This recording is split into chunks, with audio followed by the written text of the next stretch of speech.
Hello and welcome to the DrivingMaul show. Hi, I'm Paul, and I'm going solo this evening. So yes, just me, myself, and I. So any quiet moments, if you're listening to the podcast, that's me catching a drink, just to dampen the old throat, because it's hard talking on your own constantly for however long this ends up going on for. What are we going to go through this evening? Well, yes, we've had the final round of Super Rugby in the regular season, at least. So we'll have a chat about those games that happened at the weekend. And boy, oh boy, it did not go to script. Let's be honest with that one. That also means that 4 teams have now come to the end of the line, and we'll give them a bit of a post-season review on them. There's been some more movement on the Silver Lake, so probably we'll have a chat about that before the end, and maybe have a chat about some of the stuff that's, I guess, some stuff where I've been going on with and some news before we kick off into the Super Rugby. So hi, I'm Paul. You're watching the DrivingMaul show here on New Zealand Sport Radio, 8 p.m. every Monday, live on Facebook, YouTube, and Twitter. On the New Zealand Sport Radio. Also, you can check out the podcast as a recording as well. If you'd like to support the channel, then head over to patreon.com /NZ Sport Radio, and that's how you can support the channel with for all the tech and stuff that we use to get out to games, get around games, and obviously bring you these live stream shows as well. So head over there if you'd like to support us. On that, be much appreciated. I've been putting out interviews, some opinion pieces, and also my predictions for Super Rugby have all been going on there just for supporters. So I guess since last time we actually we've had 7 games, because we had Moana versus the Force on Tuesday night. I headed up to Auckland for that game. A game that I guess that I thought Moana would have been targeting more than their game the previous weekend against the Reds over in Australia, but the selection definitely didn't suggest that from the side that was put out. Also, one of the things that Aaron Major said during post-match was that he wanted to make sure that every squad member had a run out in one of the last 2 games. So he got through, so you give everyone a run out in that one. Obviously, it was a storm week, so 3 games within 8 days. I think it was 7 or 8 days anyway, as well. So from a player welfare point of view, that also was on the line. Got to talk to William Havili after that game. So I'll be posting that interview up on there. On the old socials, so check out, do put a like and a follow on the old Facebook page, please. Also, so Force came out on top with that one, which meant that they were still in the running for a quarter final spot. We'll get on to more onto that as we head into the weekend's games. Good evening, Simon, who's joined us on the live chat over on YouTube. Saying congratulations to Pernol, Uruguay, who won the South America, so that's the Premier Liga Sudamerica. Congratulations to them winning that one. I think the Jaguares, or the Argentine team, have been kind of the team that have been winning that. But I must say, my history, I don't keep an eye on that one as closely as some of the other leagues, to be honest.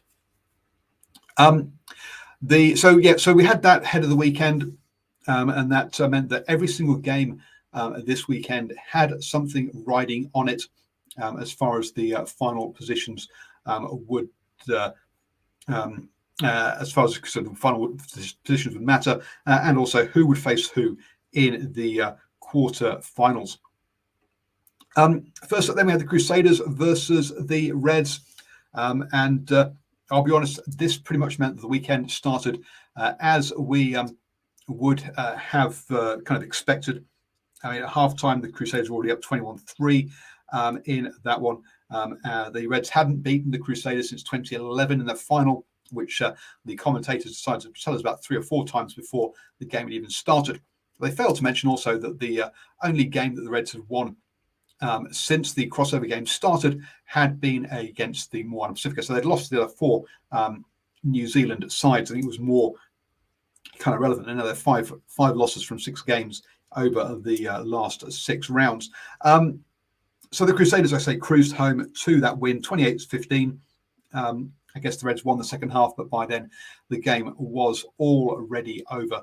Let's be honest. And that secured the Crusaders second place in the table.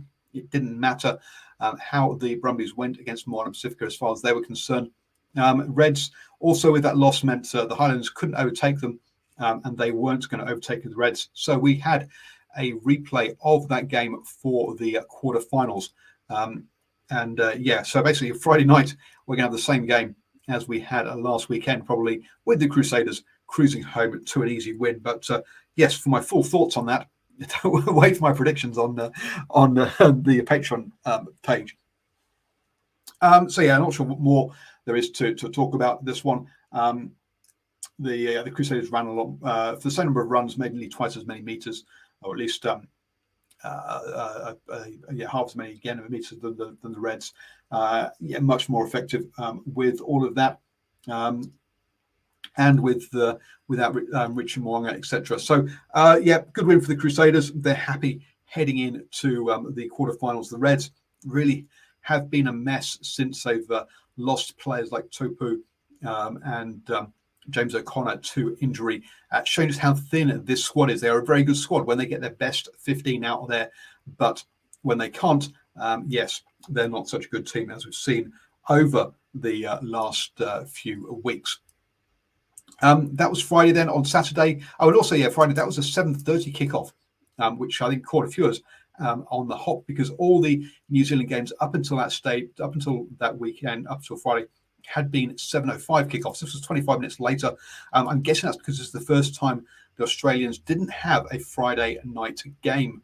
And that was because the Drua were taking on the Chiefs over in Fiji. Pardon me. Now, I didn't watch this one live because I was driving up to Auckland for the Moana game for that one. So, but the Drua versus the Chiefs finished as a 1-point game, 34-35, a 1-point win for the Chiefs. A lot closer than we would imagine. Now, I think that's perhaps a bit misleading for this game.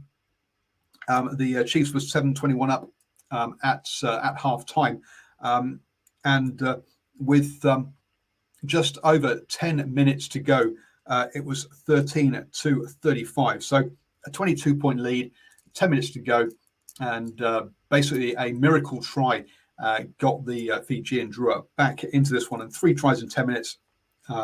Fantastic effort from them, but look, all in what was always going to be a losing cause. Let's be honest, by that stage.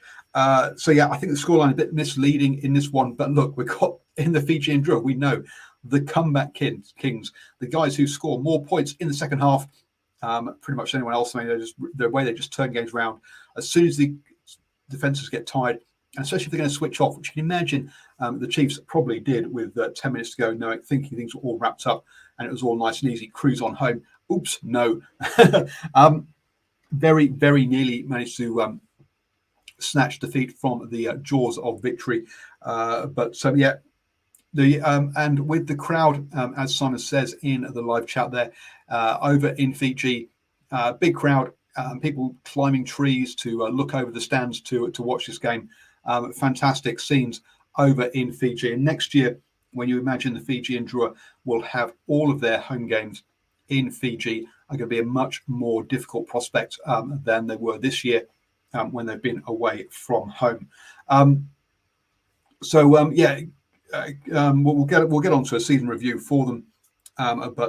Cracking game there for the in the end, at least in that last 10 minutes, let's be honest. The Chiefs doing enough to finish to put pressure on the Brumbies, who were up next against Moana Pacifica. Now, for the post-match interviews from this game, where I had a chat with Aaron Major and also Sekope Kepu, head over to the Facebook page and have a watch of that. It's getting lots of views. It's a very good chat with them. But I'll be honest, after 10 minutes, as I said to him, or 10 or 12 minutes, with Sekope Kepu having been red carded, with the score being 7-0. We also had Christian Leofano heading off for a HIA. You're really kind of worried for Moana at that point, because I say the two most experienced players off the pitch. They're down to 14 men for 20 minutes and trailing.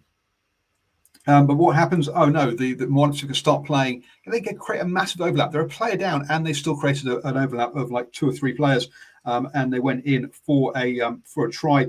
And they turned things around from being down by 7 points to being up 19-7 at half time, with the Brumbies picking up 2 yellow cards just before half time as well. And things really did turn around at that point.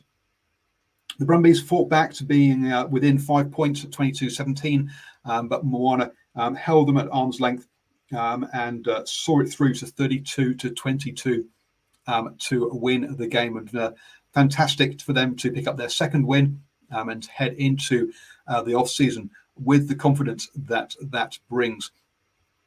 And you'll hear how important that win was from Aaron in those post-match interviews. Also, this is a game that if you listened to the Waddle podcast, which I do now, I enjoy listening to their previews. I don't always agree with their previews, but I enjoy listening to them. And one of the points that they brought up was that this was Moana Pacifica, a team that's had a poor set piece this year, let's be honest. And that's really hurt them, not having that platform to attack off against the Brumbies with the best set piece in the tournament. And what do we find? We find actually that the Drua, especially early on, the Moana, especially early on, were outperforming the Brumbies at set piece. It was an amazing piece of effort there. That all came about because Sekope Kepu took the forwards to one side and gave them a right old spanking verbally. And that is, as he says in the post-match interview, sometimes mum and dad have to give you a smack to get you behaving properly, and that's what he kind of needed to do for the forwards there to because he knew they could do it, but they just weren't putting it out there, and so that was important for the Moana Pacifica. Look, a game where a bit like the Fijian Drua also could have, but the Fijian Drua, look, it's only second game in front of the home crowd. You can see why they were up for that game. From Moana Pacifica's point of view, they're rooted to the bottom of the table. They could not move themselves up. There was nothing in this game for them from a competition standing point of view, and yet they definitely turned up for this game. Shows a character in there, and Aaron explained, because one of the talks about is that we had so much to play for. And like, well, you didn't, but you still turned up. You still played very well, and that was great to see in that one. It's just about then what the focus is about, how it's about family and putting performances in for other people, not just about the result for them, which bodes well for the future. But we'll talk about that as part of the after I've gone through the rest of the games. As I was driving home, the Waratahs versus the Blues, a game that some people are calling an upset, suggesting that the Waratahs were favourites going to this game. I mean, the bookies thought that. I most definitely didn't. Was surprised that everyone was so heavy talking up the Waratahs in this game. Sure, the Blues rested a bunch of players, but look, they had 2 yellow cards in that first half and still led 3-0 at half time. Now, the Tars then got 2 early tries in the second half to take the lead. The Blues came back well with their forwards, and this game was all tied up with time running out. Now, obviously, with the golden point rules in Super Rugby, you can go for a bit of a speculative-ish drop goal if you want to, because you're going to have extra time anyway.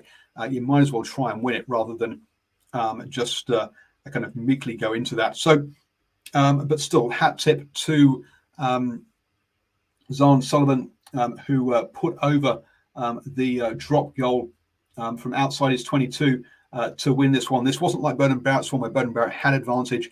It was definitely a harder kick than that one. So well done to Zahn Sullivan for knocking it over. And yes, the Blues, for the first time ever, as far as I can tell, have won back-to-back games with drop goals at the death. So wow, big change of mentality. Well, hey, a couple of players there will at least know they can do it if they are put under pressure in future.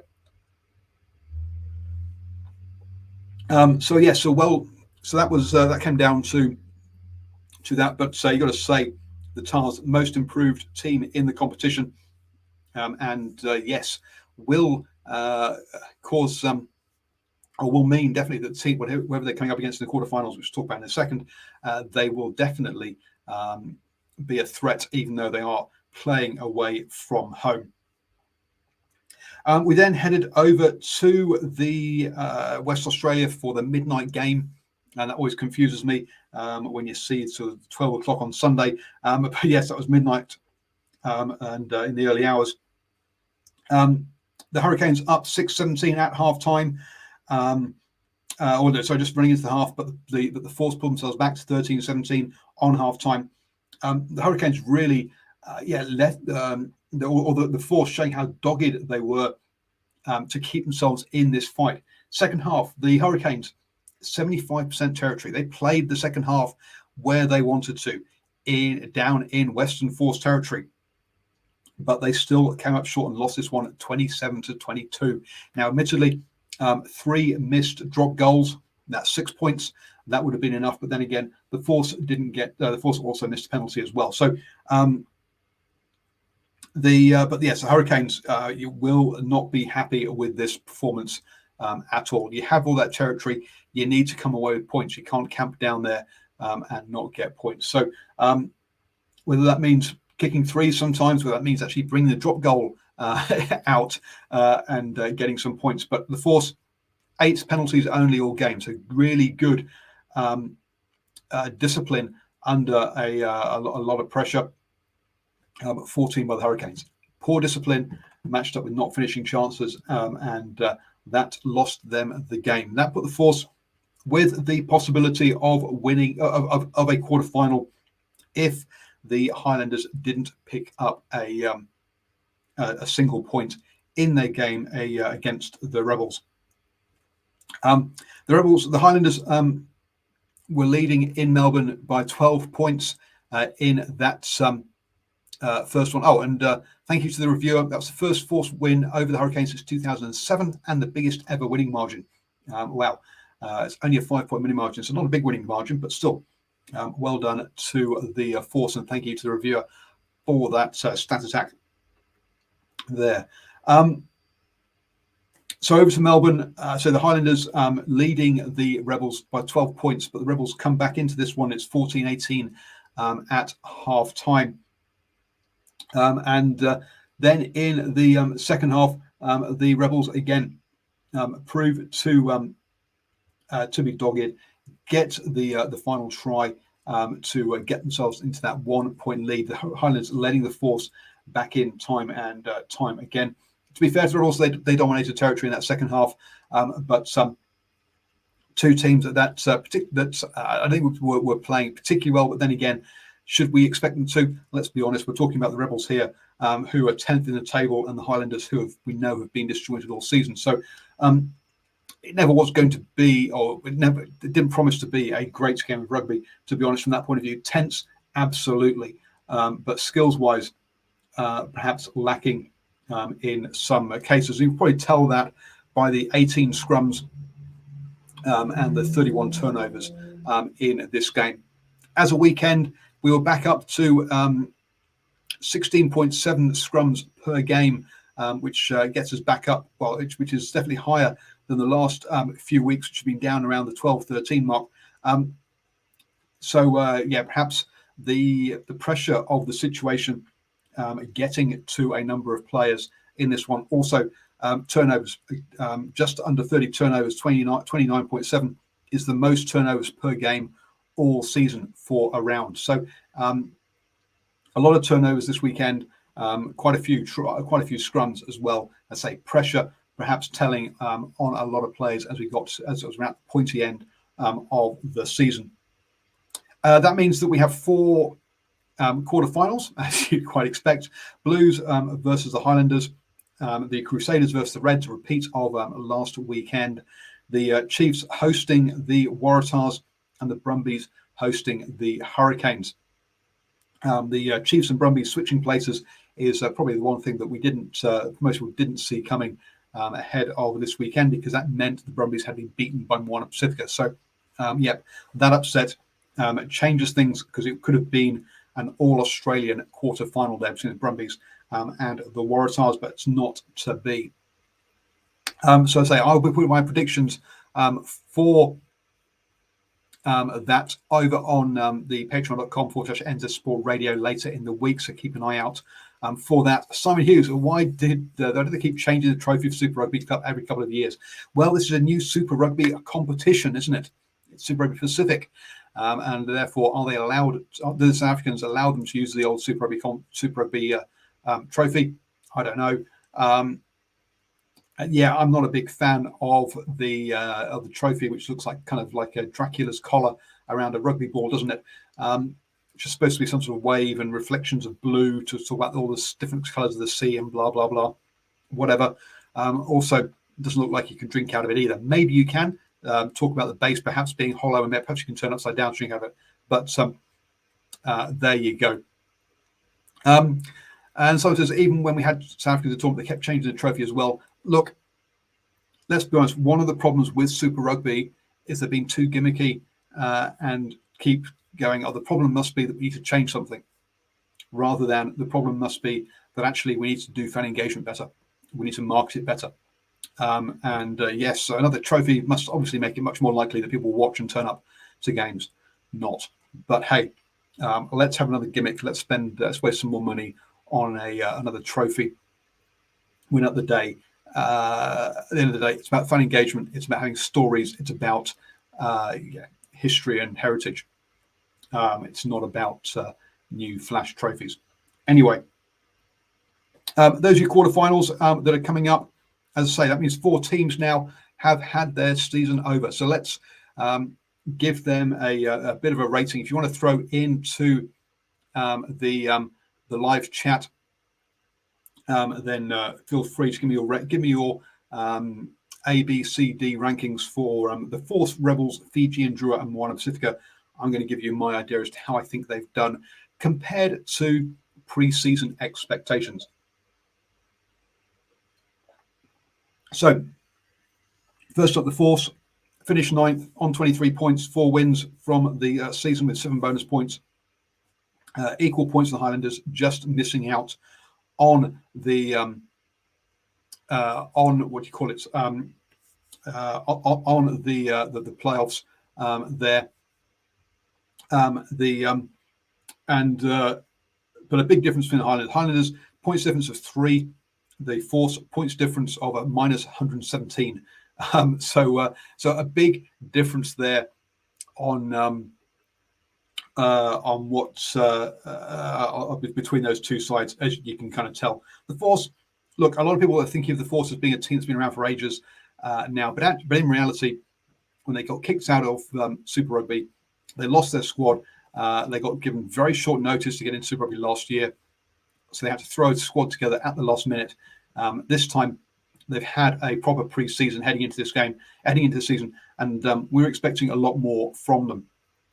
I think we saw a little bit of that initially, and then they kind of lost their way from my point of view. The reviewer has said the Force get a C grade compared to pre-season expectation, and that's perhaps a C plus or a B minus is probably where I would probably put them there, because yes, if they'd been more competitive in more games, that minus 117 is a lot of points. Let's be honest, over those games. Sure, they picked up 7 bonus points, but they really did get walloped quite a few times. So I think they really are. That's C minus 1. They're the ones that have got money with Foresters, Twiggy Foresters money behind them. Now, look, we're going to see a bit of change next season. Holmes, Kahui, and I've gone blank as to the All Black lock that's retiring as well. But 3 old players who bring a lot of experience to that side are stepping down, and I think they've done a very good job there. And all 3 of them are sticking around in Western Australia and will be getting involved in coaching roles, which shows you they weren't just mercenaries in there for the retirement fund. They are people who are based in Western Australia, who were part of the community there, who joined the squad and had been there for a couple of years already in coaching kind of roles. So so I think people have misconceptions as to why they were there and in that squad. Now, obviously, that means it's going to be a younger squad next year, but I think that's given them. Jeremy Thrush, thank you, was the player, which has given them some stability heading into this. But I still think they underperformed this year.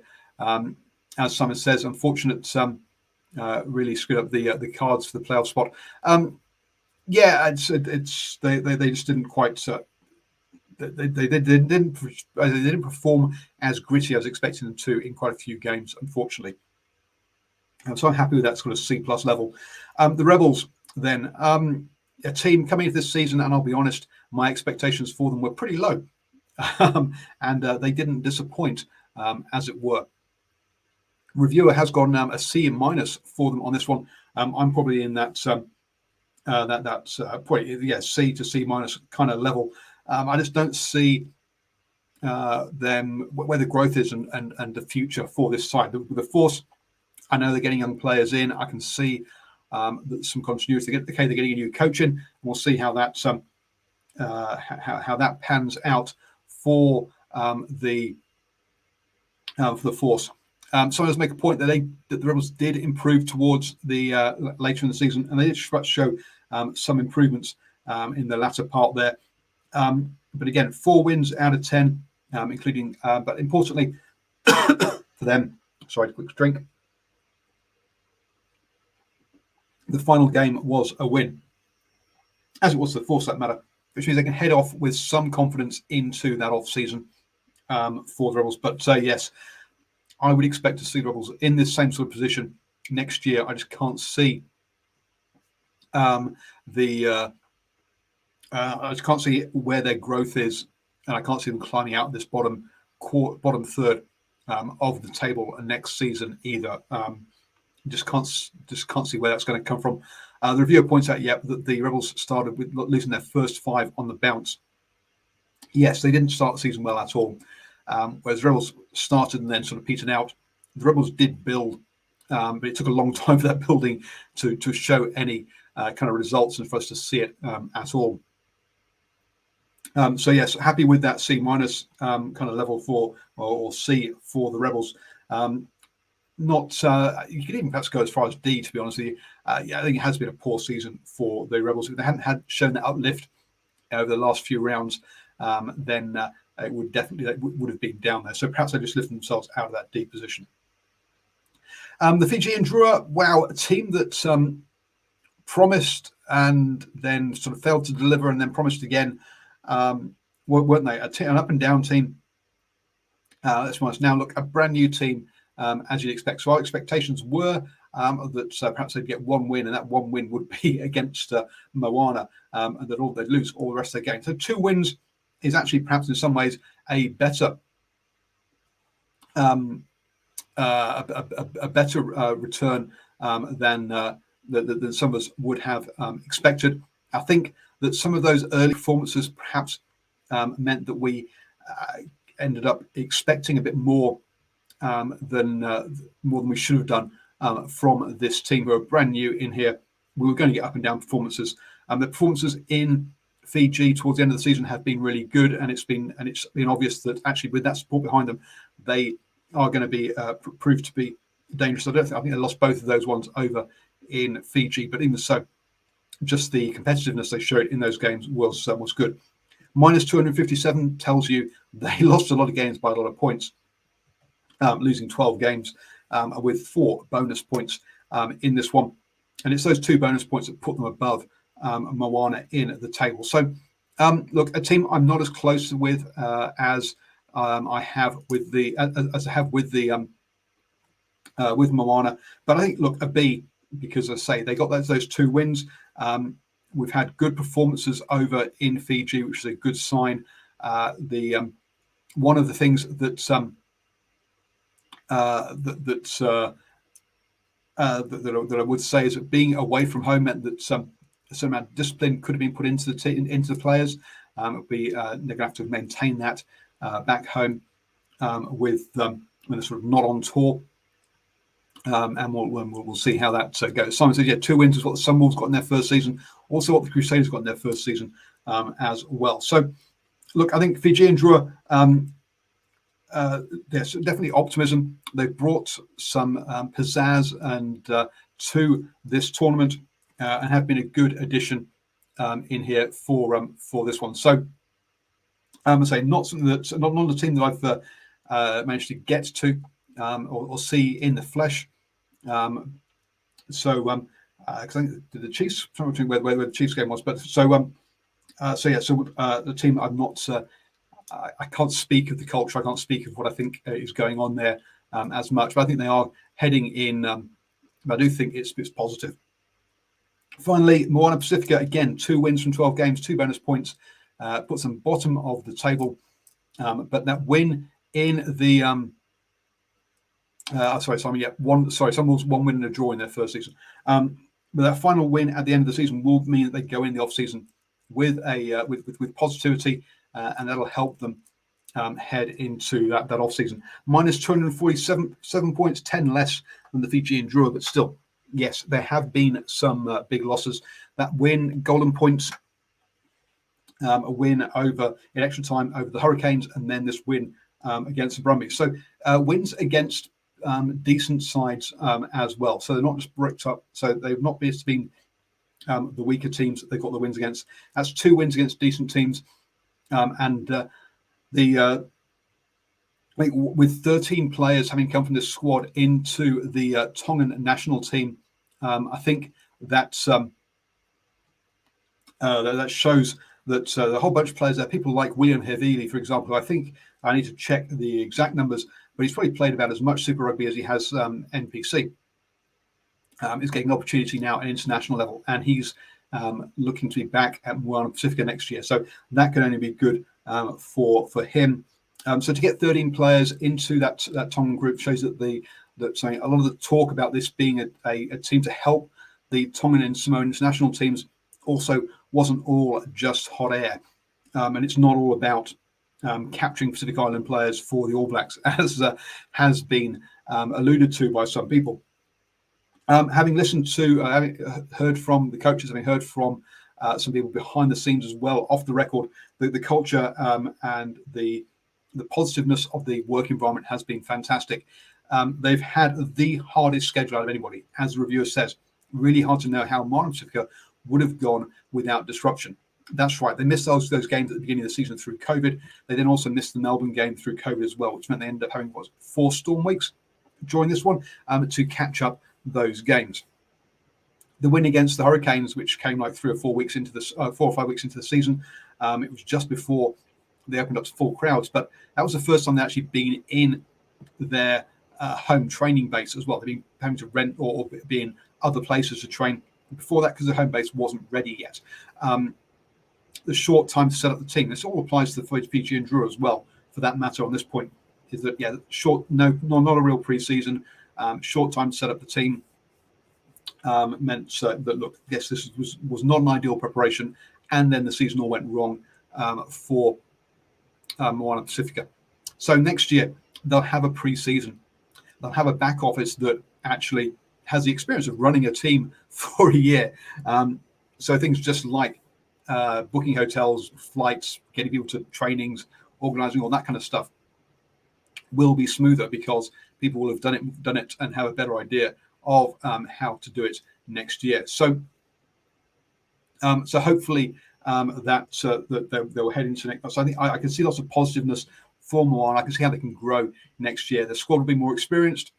They'll have a proper pre-season going in there, and they shouldn't have the storm weeks and the disruptions they've had this year. Will they take games over to the Pacific Islands? Pardon me. We'll just have to wait and see. I have requested I've reached out to Monitor and asked, can I have a what's the word I'm looking for now? Can I have an interview with the CEO to talk about this, how the season's gone and what next season will look like, having had a proper preparation time for it.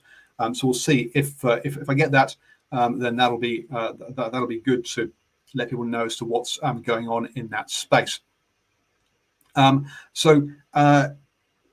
It'll be interesting to see, but I think Moana Pacifica come out of this positives. Again, I'll give them a B, like I gave the Fiji and Drua. Fiji and Drua probably promised more earlier on than we've seen than Moana Pacifica did.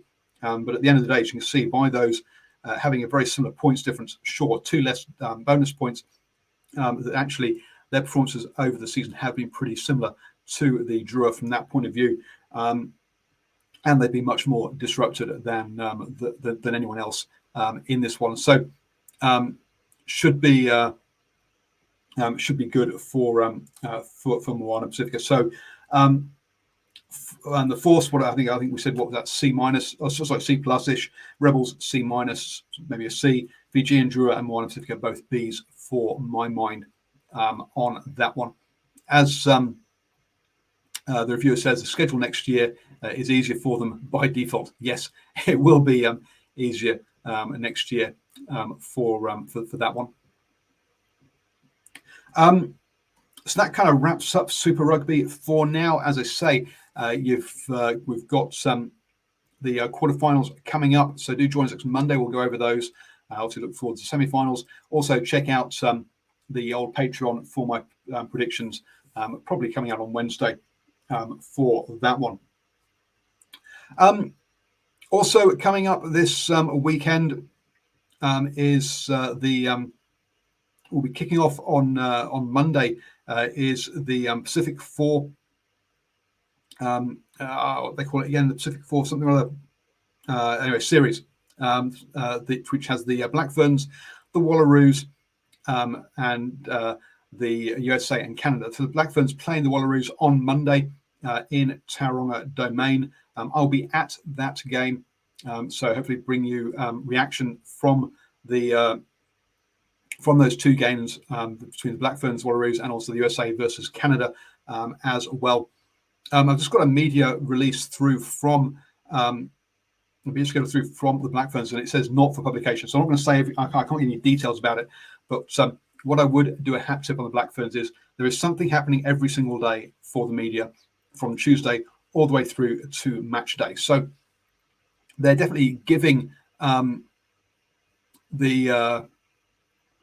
opportunity for the media to get information, to get stories to publish for people. So hopefully we'll see plenty of articles over the next week, plenty of interviews with players, etc., talking about talking about these games in the run-up to hopefully build some hype around this one. These games, sciences, are apparently on Spark Sport.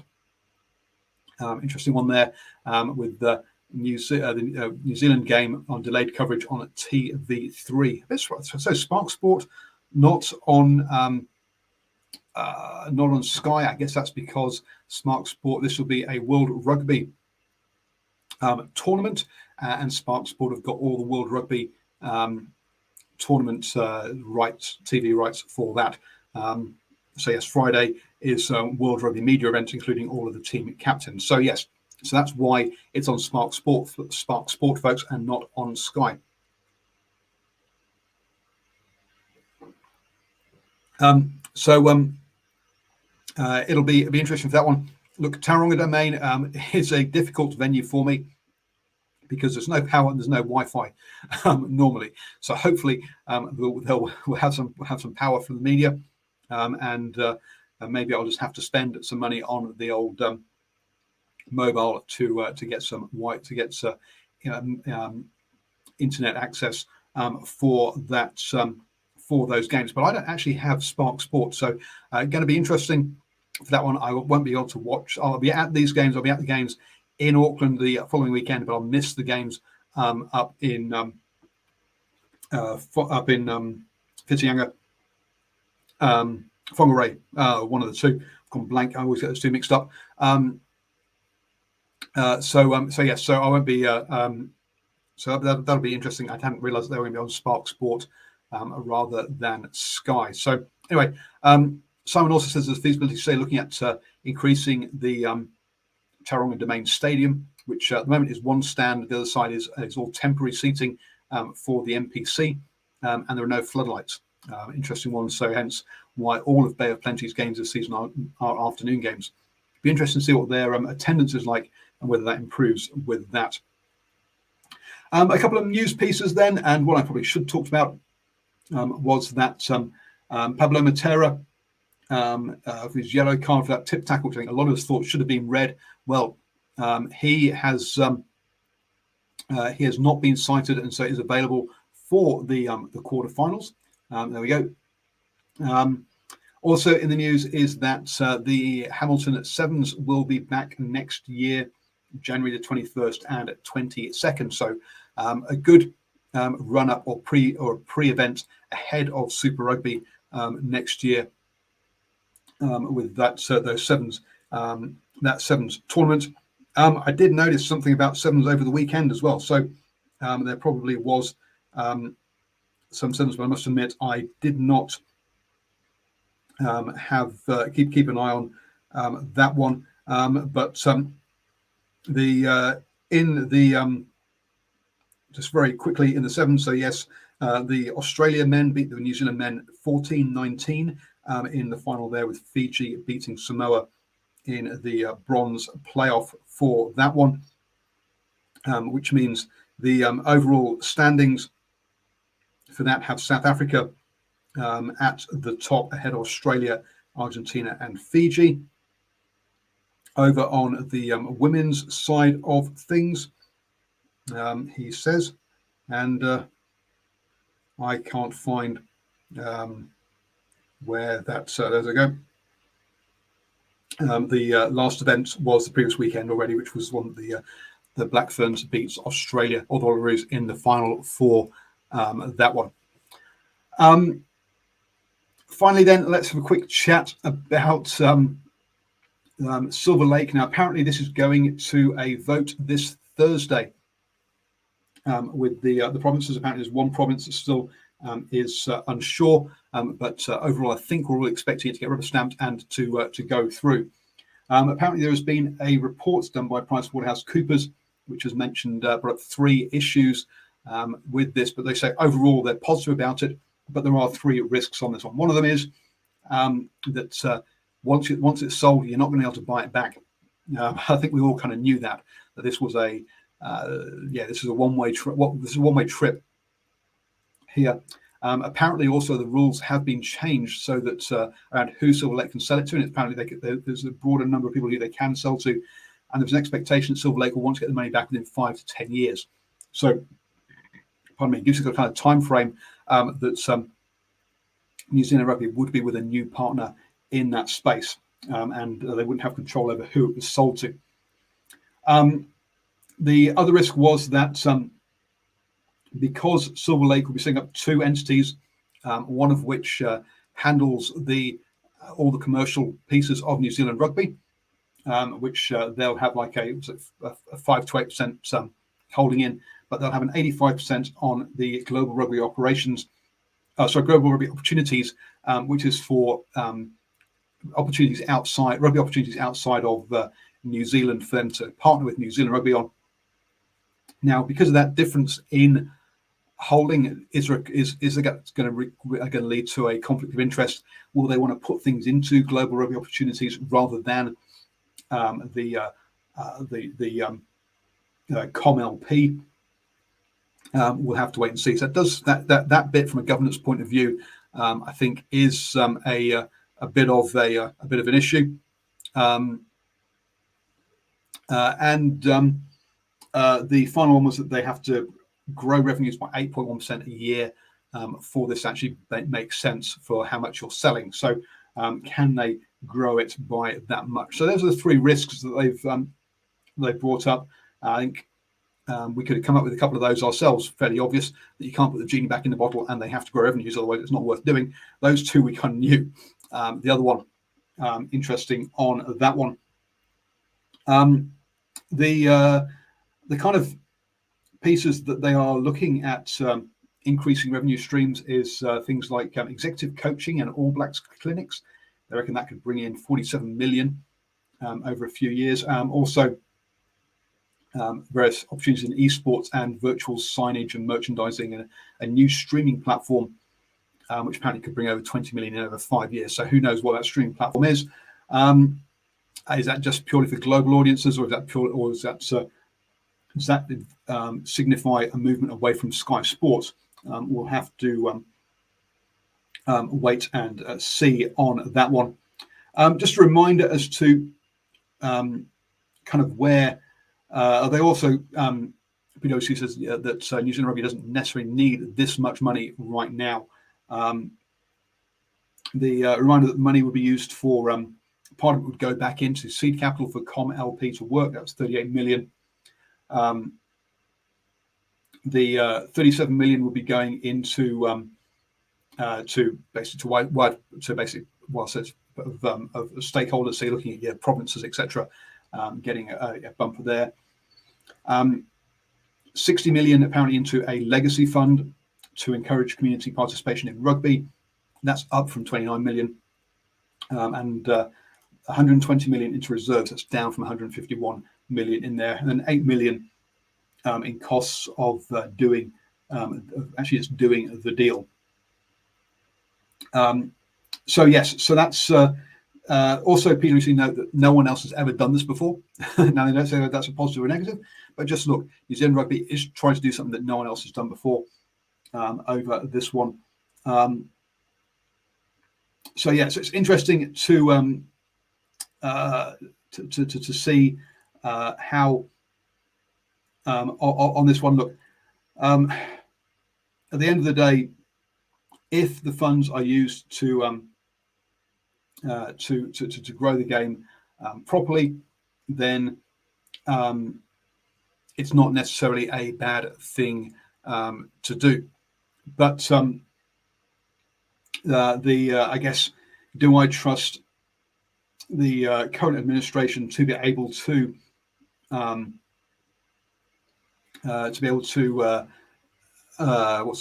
use this money properly?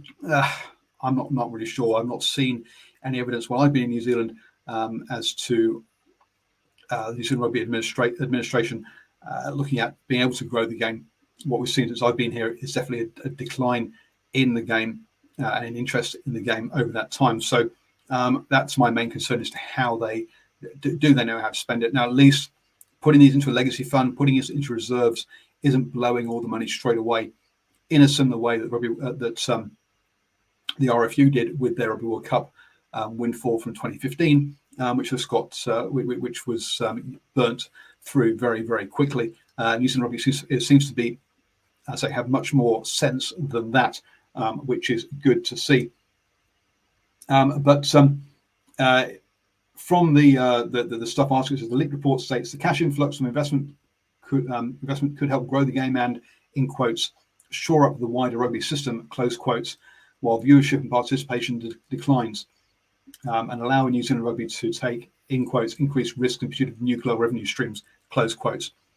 I'm not sure that low revenue streams is the problem with New Zealand Rugby. They seem to be pretty good at that. When you think of your Ineos's, your AIG, etc., I think they've done pretty well in that space. The shore up the wider rugby system, that's the problem, where I'm not sure that I have confidence that New Zealand Rugby can really use the money wisely. So there you go. Those are my thoughts on the Silver Lake. They haven't really changed greatly from when it first was announced in all of this piece. So we'll just have to see how this all pans out. One of Simon's points in here is how can they stop Silver Lake from selling it to a Russian oligarch or the Middle East? That's they're having that would, I suppose, in this current situation, that would be a very bad situation to be in if it had been sold to somebody like that. So yeah, you do wonder what controls are in place around who Silver Lake can sell to, especially as it says that the controls have been reduced. So anyway, Thursday is the vote. We should hear more by the end of the week as to whether this is going ahead or not. At this stage, it's I'd be very surprised if it didn't, to be honest with you. There's been some talk that basically Silver Lake have been losing patience, but if they're still in with votes, then I think this is pretty much a stamping, and that it will go through now that they've got the Rugby Players Association on board. So up this weekend, we've got the 4 quarterfinals. I can't make any of those games. I'm making it to FMG Stadium due to family commitments, unfortunately, but I will be, as I say, in Tauranga for the Black Ferns versus the Wallaroos and the USA versus Canada. On the women's rugby side of things, do look out for coverage from those from me. And stay safe and have a great week, everybody. See you back here Monday, 8 p.m.